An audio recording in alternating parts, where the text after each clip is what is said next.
हमारे साथ हैं राज्यसभा के पूर्व सांसद अशफाक करीम साहब हमारे साथ हैं। सर, आपने आरजेडी से इस्तीफा दे दिया है, क्या कारण है सर कि आपने पार्टी से इस्तीफा दे दिया? देखिए, मैं बहुत लंबे समय तो नहीं रहा आरजेडी में। मैंने 2018 में आया था और ये 2024 है। और जो मैंने इस बार देखा वही लालू जी पहले 6 सीट मुसलमानों को दिया करते थे पार्लियामेंट चुनाव में, लेकिन आज ठीक है, गठबंधन आज है, गठबंधन की राजनीति है, फिर भी उनके पास 26 सीट थी। 26 सीट में 2 सीट दिया उन्होंने मुसलमान को और 3 सीट दिया उन्होंने सहनी जी के वीआईपी पार्टी को। तो जिसकी आबादी है 18% बिहार में, उसको 2 सीट, और जिसकी आबादी है 2% उसको 3 सीट। देखिए, मुसलमान सिर्फ वोट देने के लिए नहीं पैदा हुआ है, और बहुत सी पार्टियों के जो अध्यक्ष हैं वो बोलते हैं कि मुसलमान से सिर्फ वोट लेते हैं राष्ट्रीय जनता दल के लोग, लेकिन उनका जो हक है वो नहीं देते। देखिए, जनगणना हुआ और जनगणना कराया गया कि साहब जिसकी जो आबादी है उसके हिसाब से उसका अधिकार, उसका हक मिलेगा। आज़ादी के उसके अपने तनासुब से, आबादी के तनासुब से उसको अधिकार मिलेगा। अब बताइए, तो ये सिर्फ कहने की बात है, सिर्फ बेवकूफ़ बनाने की बात है, या वाकई उसको उसका हक देने की बात है? तो मुसलमान 18% है और उसको हाशिए पर ला करके खड़ा कर दिया गया। उसकी भागीदारी नहीं है, उसकी हक तलफी की गई, उसके हक को छीन लिया गया। ये सही नहीं है।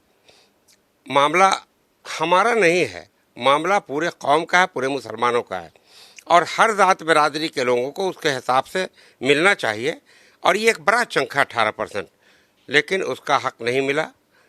तो जाहिर है कि हम देखते आ रहे हैं कि मुसलमानों का बुरा हाल है। राष्ट्रीय जनता दल उसको हाशिए पर लाती जा रही है और उसके बारे में कोई बोलने वाला नहीं है। मैंने लालू जी से एक दिन बात किया था, मैं गया था, मैंने कहा कि आप मुसलमानों को उसका हक दीजिए।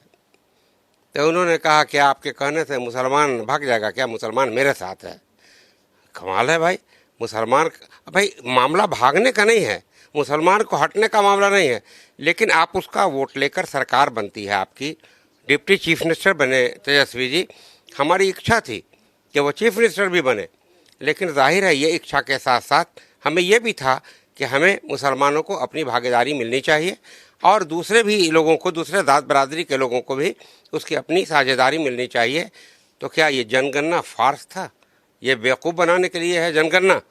तो हालात ये है कि जो देख करके हालात मैंने ये इस्तीफ़ा दिया कि ऐसी पार्टी में हमारा रहना उचित नहीं है, जहाँ मुसलमान कल ये कहें कि आप राजद में रहे, हमारे लिए कोई आवाज़ नहीं उठा सके, आप बातचीत नहीं कर सके। तो हमने कहा कि नहीं, अपने को सेफ कर लेना चाहिए ताकि हमारे मुसलमान हम पर ये जिम्मेदारी नहीं दें कि साहब आप रह करके भी आपने हम लोगों की बात वहाँ नहीं किया। आप राज्यसभा में रहे, आज राज्यसभा में नहीं है, हम लोगों के हक़ की बात, आवाज़ आपने नहीं उठाया। तो कोशिश किया मैंने लालू जी से बात करने का, और 2 सीट से 3-4 सीट भी, 2 सीट और भी दे देते, लेकिन उन्होंने मेरी बात नहीं मानी। क्या कहा उन्होंने? उन्होंने कहा कि मुसलमान को वोट नहीं मिलता है। तो हमने कहा तो इसका क्या मतलब है? मुसलमान को वोट नहीं मिलता है तो इसका क्या मतलब है? तो आप जो जिसको दे रहे हैं मुसलमान की सीट पर, कल वो जीत जाएगा तो फिर आप मुसलमान को वहाँ नहीं दे पाओगे। जब वो जीत जाएगा तो मुसलमान को नहीं देता है वोट, तो ये आपका काम है ना वोट को ट्रांसफ़र कराना। जो लोग आपके हैं, आपके बिरादरी के हैं, वो भी भाजपा को वोट दे रहे हैं अगर, तो आपका काम है वोट को शिफ्ट कराना, मुसलमानों के हक की हिफाजत करना आपका काम है। अगर ये आप नहीं कर सकते हैं तो फिर बेकार है इस पार्टी में रहना। लेकिन आरजेडी जो है कहती है कि एमवाई समीकरण की बात करती है, मुसलमानों की बात करती है, और दावा यह भी है कि मुसलमान का एक बड़ा तबका वोट जो है आरजेडी को मिलते रहा है। चाहे सीमांचल की बात करें, आप सीमांचल क्षेत्र से आते हैं, सीमांचल में भी है में मिलता रहता है, इसका दावा भी करते रही है आरजेडी। ये करती रही है, लेकिन कब तक करती रहेगी एक तरफा? कभी तो इस बात की सुधार होनी चाहिए। बहुत दिन तक ये वेट किया गया, मुसलमानों ने वेट किया बहुत दिनों तक कि आगे मामला ठीक हो जाएगा, लेकिन जब मामला ठीक नहीं हो रहा है, करती रही है, जिसकी वजह से इनकी जीत होती रही है। लेकिन अब मुसलमान का कहना है कि आप आगे बढ़िए, हम लोग का हक नहीं मिल रहा है, हम देते आए हैं शुरू से, उनकी सरकार बनाते आए हैं, उनको एमएलए एमपी में जिताते आए हैं, लेकिन अब हम लोग ऐसा नहीं कर सकते हैं, क्योंकि बहुत दिन तक देख लिया मैंने लालू जी को, लेकिन कब तक करते रहेंगे ये काम? हम लोगों का हक नहीं देते, हम लोगों को का जो अधिकार है वो नहीं देते। हम लोग चुप थे उस वक्त तक जब तक जनगणना नहीं कराया था उन्होंने। जनगणना करा करके हमेशा भाषण देते रहे उनके लोग, तेजस्वी जी, सभी लोग, कि जिसका जो अधिकार है, जितना जिसका हक है, जो जितनी आबादी है, उसके तनासुब से उसको हम उसका अधिकार देंगे। तो ये करने के बाद भी नहीं मिला, तो अब तो कम से कम होशियार हो जाना चाहिए मुसलमानों को। सर, सीमांचल के आप हैं, खास करके अब पप्पू यादव के साथ भी वहाँ पे जो है कहा जा रहा है कि उनको साथ भी खेला हो गया, आपको भी टिकट नहीं दिया गया। हिना साहब को लेकर भी स्थिति अभी क्लियर नहीं है। तो क्या लगता है, जो दावे करते रहे हैं आरजेडी की तरफ से, लालू प्रसाद यादव भी दावा करते रहते हैं, तेजस्वी यादव भी दावा करते रहते हैं कि जो माइनॉरिटी है, जो अल्पसंख्यक मुसलमान हैं, उनका वोट उन्हें हमेशा मिलते रहा है, तो इन दावों में क्या सच्चाई है? देखिए, मामला यह है कि एक तीर से दो शिकार किया गया सीमांचल में। उधर पप्पू जी को टिकट नहीं मिले तो उसके लिए राजद ने सीट ले लिया, और इधर मुझे नहीं मिले, इसको कांग्रेस को दे दिया। तो एक तीर से राजद ने दो शिकार किया है, आप समझ सकते हैं।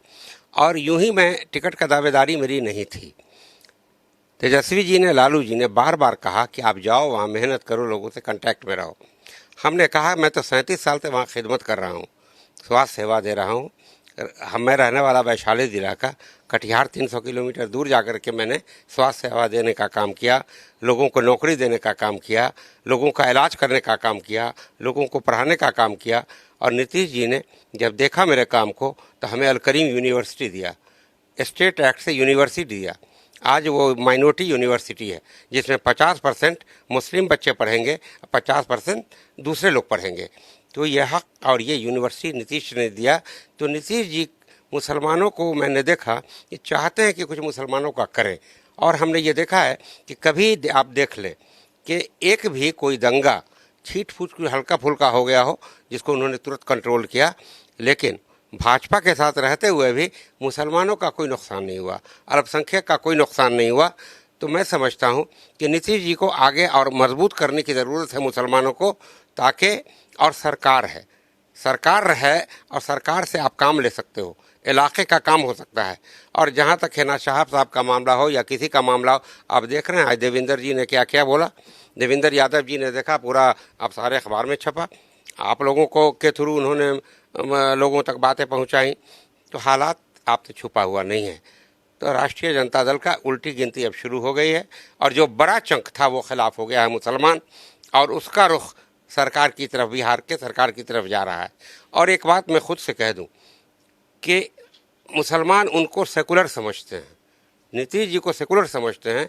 ऐसा है कि जब वो राजद में चले आए तो सेकुलर हो गए, अगर भाजपा में चले गए तो कॉम्युनल हो गए, ऐसा नहीं है। और सेकुलर होने का बड़ा सबूत है कि एक माइनॉरिटी यूनिवर्सिटी, अल करीम यूनिवर्सिटी उन्होंने बिहार में दिया भाजपा के साथ रहते हुए, और साथ साथ मुसलमान को प्रोटेक्शन को, और जितना धरोहर है मुसलमानों का, जितनी खानकाहें हैं, सबको करोड़ों करोड़ देकर बड़ा बड़ा भवन उनका बनवाने का काम किया, मदरसा बोर्ड को मजबूत किया, टीचर की सैलरी बढ़ाने का काम किया। तो हम देखते हैं कि मुसलमानों का अहित नहीं करते बल्कि हित में रहते हैं, जबकि भाजपा के सरकार में है। तो हम लोग इतना मजबूत करें ताकि उनको कह सकें कि आप अलग आ जाइए। तो जब तक हम मजबूत नहीं करेंगे, हम इस वोट को वहाँ उनको नहीं देंगे, तो फिर वो इस तरफ कैसे लौटेंगे। इसलिए जो आदमी काम नहीं कर रहा हो, सिर्फ जनगणना करा के ठग रहा हो, और कोई आदमी है कि काम कर रहा हो, तो नेचुरली उसकी तरफ लोगों का ध्यान जाएगा। और मुसलमानों का मैं आह्वान करता हूँ कि अब भी हम लोग सिर्फ वोट देने के लिए नहीं पैदा हुए हो, देखो, समझो, परखो। अशफाक करीम ने बहुत सोच समझकर यह फैसला लिया है, और आप लोगों से पूछ कर फैसला लिया है। कटिहार के लोग, सीमांचल के लोगों से, बिहार के लोगों से मैंने पूछ कर लिया है। यही मुसलमानों का सेंटिमेंट है जिसकी वजह से ये मैंने फैसला लिया। ये मेरा अपना फैसला नहीं है, अपनी वजह से नहीं है, बल्कि मुसलमानों के सेंटिमेंट का है, और वो हिंदू भाई जो सेकुलर हैं उनके भी सेंटिमेंट का मामला है। एक आखिरी सवाल सर, अब आपका अगला कदम क्या होगा? क्या किसी पार्टी में आप ज्वाइन करेंगे? मैंने तो कह दिया आपको, मैं तारीफ कर रहा हूँ नीतीश कुमार जी की। मैं बिल्कुल ज्वाइन कर रहा हूँ, आज ज्वाइन कर रहा हूँ। तो ये थे हमारे साथ अशफाक करीम साहब, जिनका कहना था कि आरजेडी की जो है उल्टी गिनती शुरू हो गई है और जो माइनॉरिटी वोट जो दावा करती है आरजेडी को उन्हें मिलती है, इस बार जो है अल्पसंख्यक वोट जो है आरजेडी को नहीं मिलेगी। कैमरा अभिषेक के साथ शक्ति, इंडिया न्यूज़, पटना।